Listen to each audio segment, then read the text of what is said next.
My name is Dana. I'm 43, and I'm the reason my family is falling apart. This isn't some twist ending where I turn out to be the misunderstood one. No, I'm the villain here. The shame sits heavy in my chest every night, and I absolutely know, I deserve the silence, the anger, the cold distance from the man I once promised forever to. But even with that truth, I can't stop myself from wanting him back. I ache for a second chance, even though I may not deserve one. Back in 2002, I was a 23-year-old living in a quiet lakeside town in upstate Michigan. I'd been dating Evan, now my husband, for 5 years at the time. We grew up together, same schools, same church, same circle of childhood friends. We fell in love when we were both 15, and everyone used to say we were meant to be. And maybe we were. But after I graduated from college, I started to feel trapped, like our relationship was a wall closing in. Evan had dreams of marriage and a house by the water. I wanted to breathe. That's when my best friend Harper came into the picture in a different way. Harper and I were the same age, both working entry-level jobs, both craving something exciting. We'd go clubbing in nearby Detroit on the weekends, leaving Evan and her boyfriend behind. We told ourselves we weren't doing anything wrong, just dancing, laughing, living. But the thrill of being looked at, noticed, wanted, it got to us. Soon Harper started hooking up with strangers. Nothing serious, just quick kisses on the dance floor. I should have stopped going out with her. I should have said no, but I didn't. For a few nights I joined her. I let strange men pull me close. I kissed them. I felt nothing but guilt afterward. Guilt and shame. And I hated myself for betraying Evan, even if he never knew. Eventually I told Harper I couldn't keep going out with her like that. I told her it made me feel like I was rotting from the inside. She understood. She stopped too, or at least that's what she told me. But I never told Evan. I never confessed. I convinced myself that what he didn't know wouldn't hurt him, and I buried the past under years of good intentions. 20 years later, I'm still married to Evan. He's 45 now, kind, funny, dependable. We built a beautiful life in a farmhouse just outside of Traverse City. We have 4 kids. Owen is 19, Grace is 17, and our twins, Lily and Max, are 15. Our life wasn't perfect, but it was ours. And Harper? She never married. She took over her family's wine business and stayed close, too close. She'd help babysit the kids, she came to holidays. Over time, she grew unusually close with Evan. I noticed, but I never imagined where it would lead. This past February, everything changed. I was out of town with the 3 younger kids visiting my mother. Harper came over to help Evan with dinner. She had too much to drink. And somewhere between a glass of red and her usual slurred laughter, she told him everything. Or at least her version. She didn't remember the specifics, how many times, or that I stopped. She just said we cheated, that we both had. What makes it worse, what twists the knife, is that our son Owen was upstairs and overheard all of it. My sweet boy heard his father learn that the woman he loved had lied for 2 decades. I came home the next day to a house that felt colder than the wind coming off the lake. Evan sat me down and looked at me like I was a stranger. His voice didn't even tremble when he asked if I had ever cheated on him. There was no rage, just a hollow calm that scared me more than yelling ever could. He already knew. I could see it in his eyes. So I told him the truth. I told him I had. That it was only a handful of nights and I had never slept with anyone else. But yes, I had kissed other men. I had betrayed him. He nodded and told me he wanted DNA tests done for all 4 of our children. I agreed immediately, because they are his. Evan is the only man I've ever been with in that way. But none of that mattered. Not to him. Not to Owen, who hasn't spoken a word to me since. We waited 1 week for the results. And in that week, my world unraveled. I truly believed that once the DNA results confirmed what I already knew, that Evan is the father of all 4 of our children, we could begin the long, painful process of rebuilding. I had so much energy stored up inside, ready to fight for our marriage, to prove that I was still worthy of his love, of his time, of a place by his side.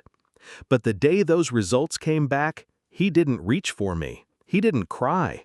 He just looked at the papers, nodded slightly, and told me he wanted a divorce. That was in March. Since then, Evan moved into a sleek condo near downtown Traverse City, far from our quiet farmhouse and far from me. Our 2 oldest, Owen and Grace, chose to live with him full-time. One of the twins, Max, splits his time between us, while Lily stays mostly with me. Evan refuses to attend any form of couples counseling. He says there's no point, that something in him died the day he learned the truth. Legally, our state requires a 6-month waiting period before finalizing a divorce. That expired on October 23rd. And just like that, I became a 43-year-old divorcee with 4 children, 2 of whom hate me, and 2 who look at me like I'm the reason their lives fell apart. Maybe I am. I haven't spoken to Harper since March. I cut her out of my life the way you cut out a tumor, fast and brutal. I know I was the one who lied, who cheated, who carried the secret like a stone in my chest for 20 years. But still, I associate the wreckage of my life with her voice, her drunken confession, her timing. I know it's not rational, but I blame her anyway. I blame her for ripping open something that had been barely stitched shut. And then, just last weekend, Max casually mentioned something that gutted me. He said Harper has been spending the night at Evan's condo. I tried to stay composed. I nodded, like it was just an observation, like it didn't feel like someone was carving open my ribs with a rusted knife. But inside, I was breaking all over again. I was drowning in a familiar cocktail of rage, jealousy, heartbreak, and shame. How could he let her in? This wasn't supposed to be how our story ended. Evan and I fought so hard to build our life together. We weathered storms, debt, illness, job loss, postpartum depression. We were partners, soulmates, I thought. And now he's sharing everything we worked for with the one person who helped destroy it all, while I sit in this empty house surrounded by echoes of what used to be. Even calling him my ex makes me sick. It makes me want to curl up and disappear. And yet, I know he has every right to feel the way he does. From where he's standing, the entire foundation of our relationship has been rotted from the beginning. A single truth buried for 20 years has made him question every moment, every kiss, every promise. I understand that, I do. But understanding doesn't make the loneliness easier to bear. I scroll through old pictures at night. I can't bring myself to delete them. I message him sometimes. I message Owen and Grace too, even though they never reply. I send them updates on school forms, ask about their health, share photos of the dogs. I just want a sign that they still see me as their mother. But silence is all I ever get. The few friends I still talk to say I should focus on my children. They're right, I should, and I try. I help with homework, I pack lunches, I keep up with their schedules, make sure their clothes are clean, their appointments are booked. But it's not the same. Lily won't sleep unless the hall light is on. Max won't talk about his dad anymore. I think they're scared to choose sides, and I can't blame them. Someone online asked me why I thought Owen and Grace refused to speak to me. The truth is hard to admit. Owen was there that night, upstairs, when Harper told Evan everything. He heard it, all of it, and later he watched his father break down. Evan cried in front of him. The man who coached his basketball team, who built our treehouse by hand, who never missed a school recital, broke down, sobbing. I think something shattered in Owen that night, and he shared that pain with Grace. Since then, they've cut me out completely. And somehow, I can't stop hoping that one day they'll let me in again, even if I don't deserve it. Harper was too drunk to answer any follow-up questions that night, and now she claims she doesn't even remember what she said. Knowing her, I can imagine how cruelly it must have come out. Vulgar, sharp, needlessly graphic. She's always had this cruel edge when she drinks, like her tongue forgets there are consequences. My son Owen idolized his father, still does, and so does Grace for that matter. Evan was never just dad to them. He was their anchor. He coached basketball at their middle school for years. I can't even count the number of times other kids would run up to him at the grocery store just to say hi. He had that effect on people. He radiated strength, warmth, stability. He was magnetic in a quiet way. Our kids were always proud of him, always boasting about how lucky they were to have him as their father. And then Owen saw him cry. Not just teary-eyed, but sobbing. For the first, and I hope only, time in his life. That night destroyed something in him. I think he saw Evan not as a parent, but as a broken man, and it undid him. Later, he told Grace what he'd heard, what he'd witnessed, and just like that, the two of them cut me out of their lives. I don't blame them. I don't. But God, it hurts in a way I can't even explain. Someone online once commented that my worst mistake, beyond the cheating, was keeping it hidden for 20 years. And they were right. Evan's entire life with me must feel like a lie now. Every anniversary, every holiday, every quiet moment in bed, he must question it all. How could he not? You can't heal something that was built on deception. And this wasn't some tiny fracture. This was foundational. People asked if I've been seeing anyone during this separation. The answer is no. There have been opportunities.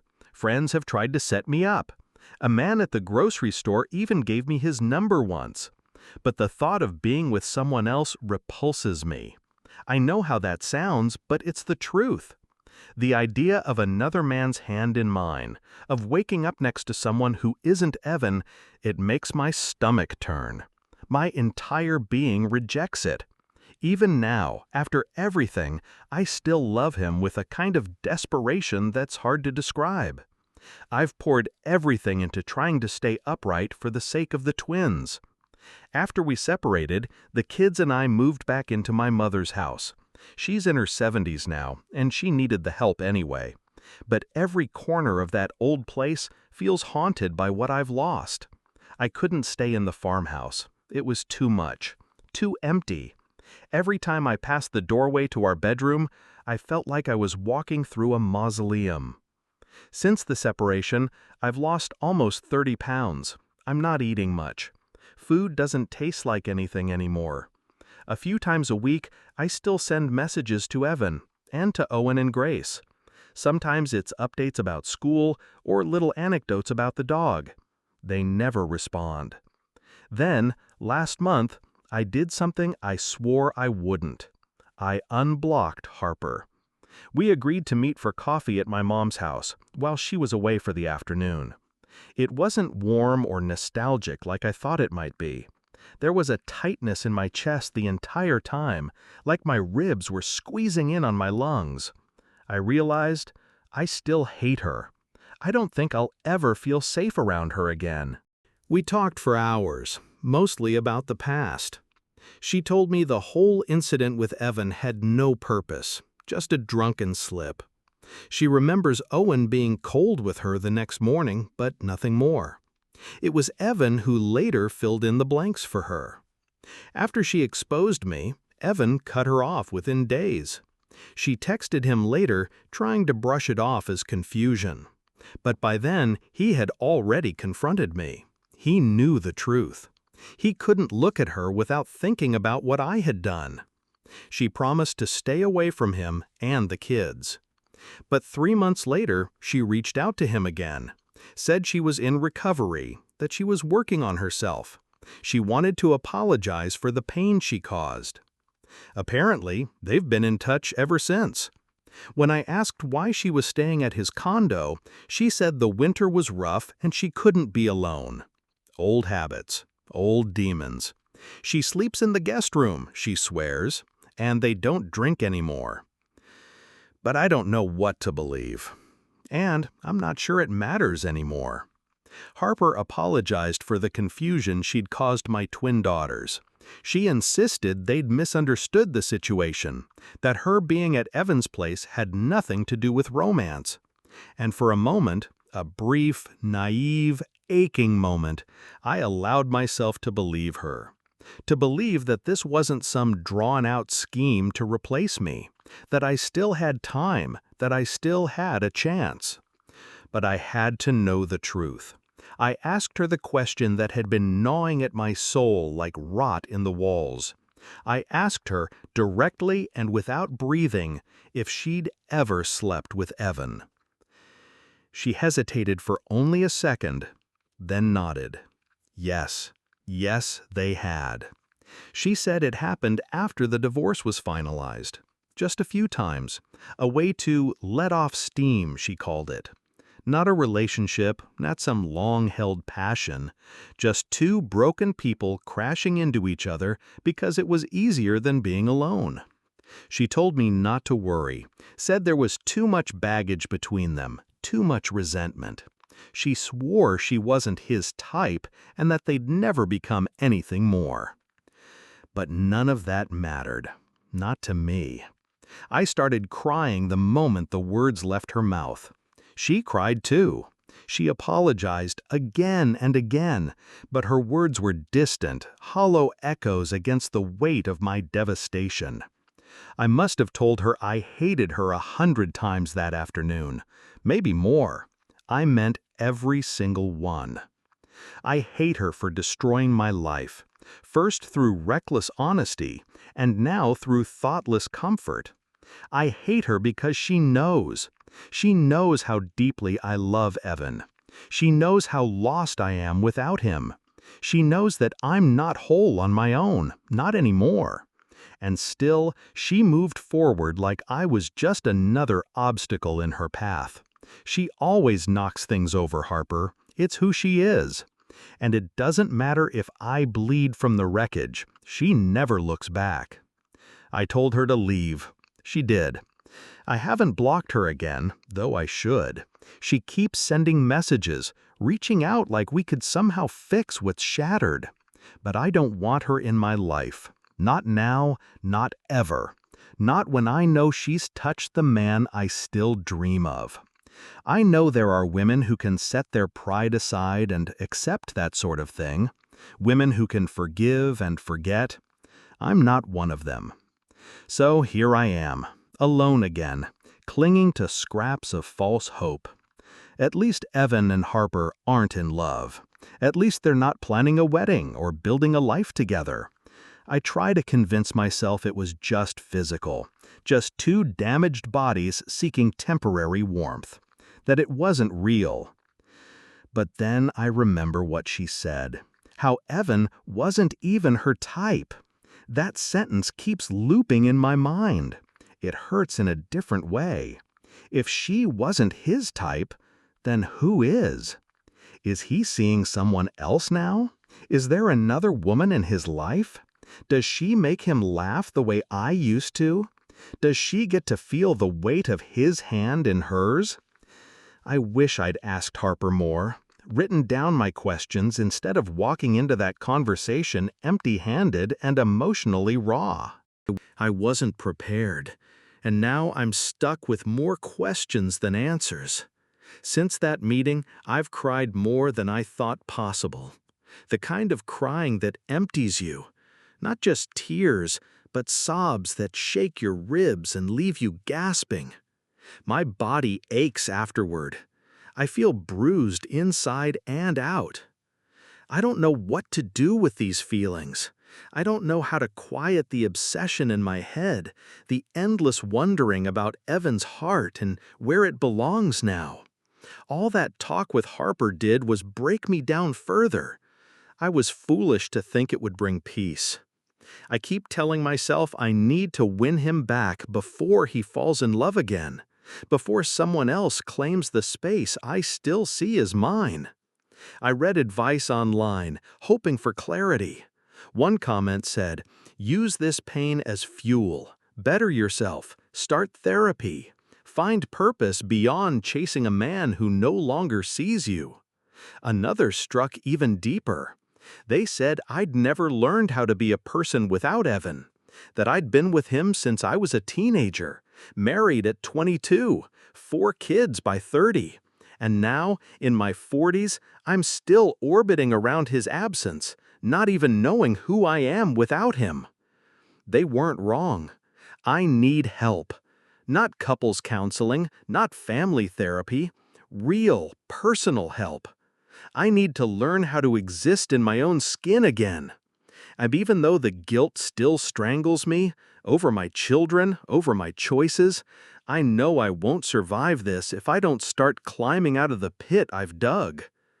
I may have lost my husband, but I can't lose myself too. Even if it's too late to fix what I broke, maybe it's not too late to salvage what's left of me. People tell me I don't deserve to live like this, suspended in grief, drowning in guilt. They say I didn't kill anyone, that I didn't destroy my children, that I didn't do anything so unforgivable that I should carry this much pain forever.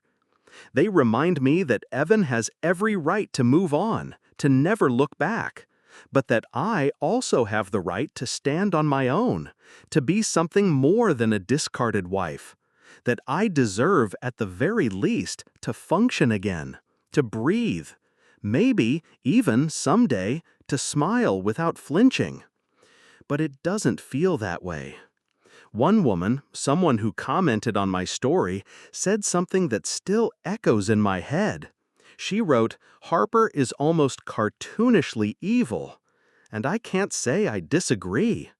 She encouraged me all those years ago, nudged me toward recklessness when I should have known better. She took a handful of mistakes and exaggerated them into something damning. She reduced a few nights of stupidity into a year of betrayal and blurted it out without care, knowing nothing of the damage it would cause. And then, after nearly 2 decades of friendship and silence, she slept with my ex-husband, like the final twist of a knife. That part breaks me in ways I struggle to name. Maybe she was jealous of what Evan and I had. Maybe watching us build a life made her feel alone. Maybe she resented being the sidekick, the one who never married, the one who never had children. I can't say. I only know that, somehow, Harper ended up with the one piece of my world I wasn't ready to lose. And now that she's had him, even briefly, I feel like I've lost him all over again. And what Evan did wasn't healthy either. No matter how broken he was, choosing to sleep with Harper, of all people, was a cruel betrayal of its own. He knew what she meant to me. He knew what she'd done. And yet, after everything, he still let her into his life, into his bed.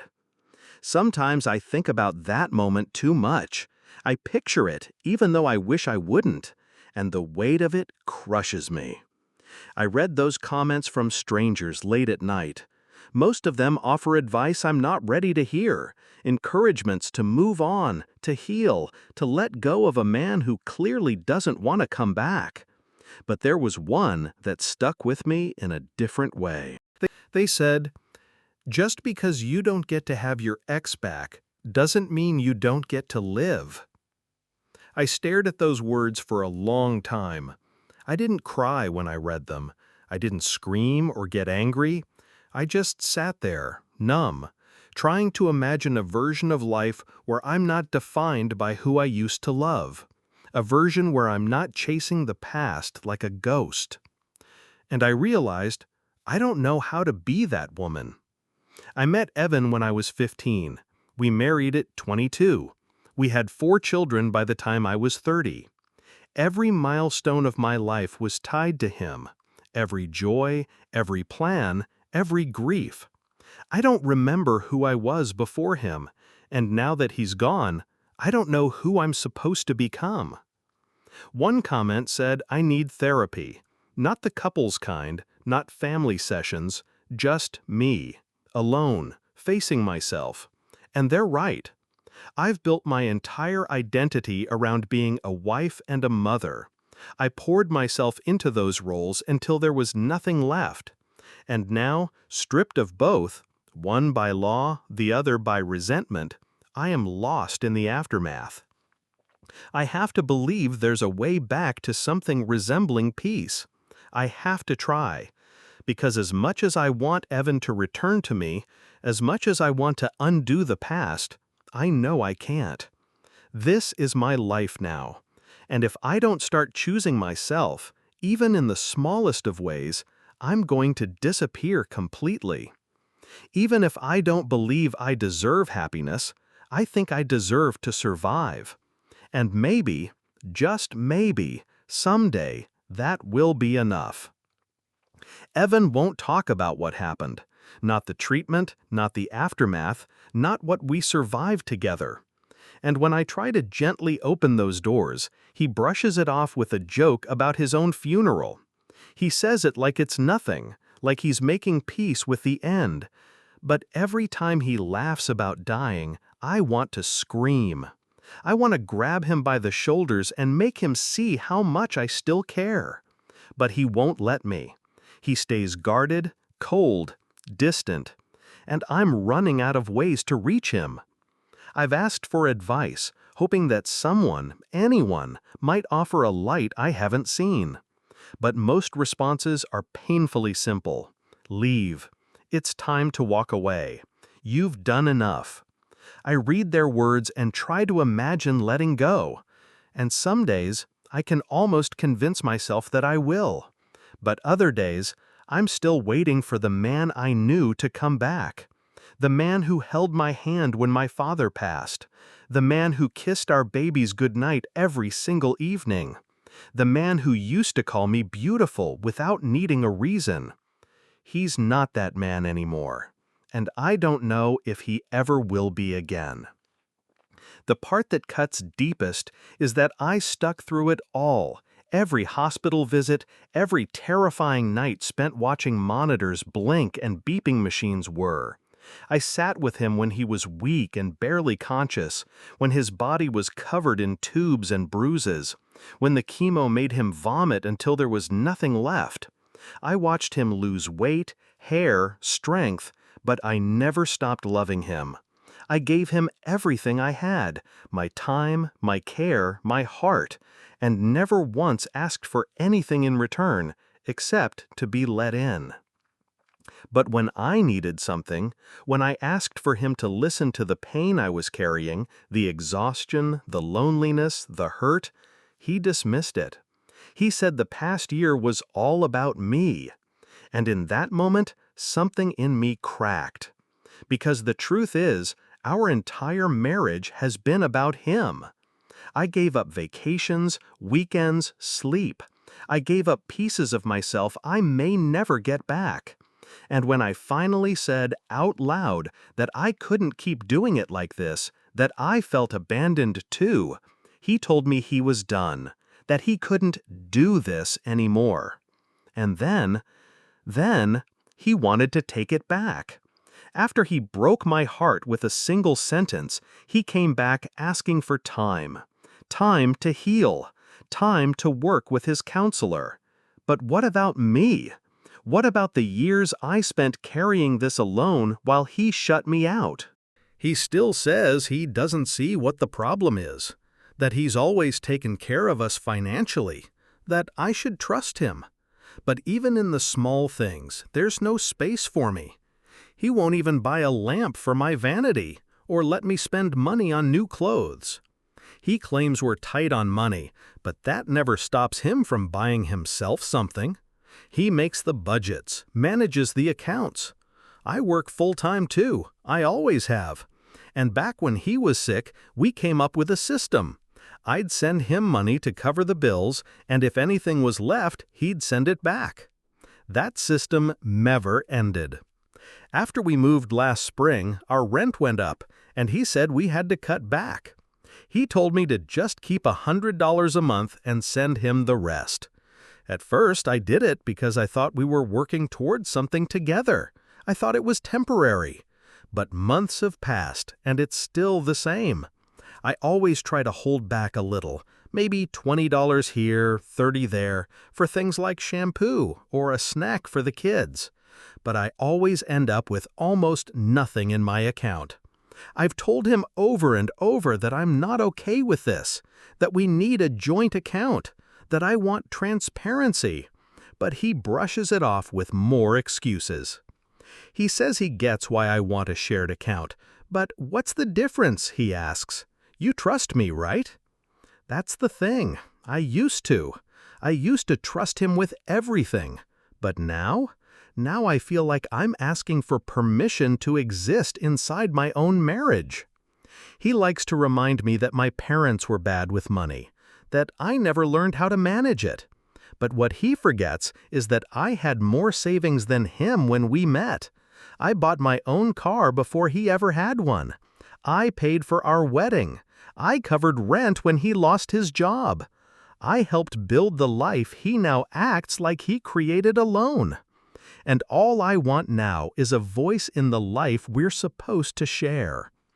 Evan's father helped him pay off the last of the loan on the used pickup he bought right before our wedding, a truck that died just months later. I paid for the wedding itself. It was modest, just under $8,000, but it was beautiful. I remember how proud I felt pulling it off with so little. Back then, I believed we were building something together. That belief feels naive now. When we got our first apartment, I paid the deposit and covered the first and last month's rent. Evan was still unemployed, even after I helped him land a job at a local pizzeria. I'd been there 6 months before he started, but he didn't last. He got us both fired, and even now he blames the management. Says they were shady, and maybe they were, but that's not the point. The point is, I kept trying. I kept holding it all together. After my original post, I told Evan I wanted us to set up a mutual fund, something transparent, a shared account to track our bills, our spending, our life. He said okay, but asked me to reschedule the appointment. Then, minutes later, he came back with a different plan, something he and his brother had cooked up. A joint checking account, but with him still in charge. That wasn't what we discussed. That wasn't what I needed. I'm drowning in red flags. We've talked over and over. He explains things, spins them until they almost sound reasonable, but nothing changes. I'm exhausted. I feel like I'm parenting a grown man instead of building a life with one. I need to heal, and I want to do it with him, but he won't let me. And maybe I shouldn't want that anymore. Still, I can't help but wish.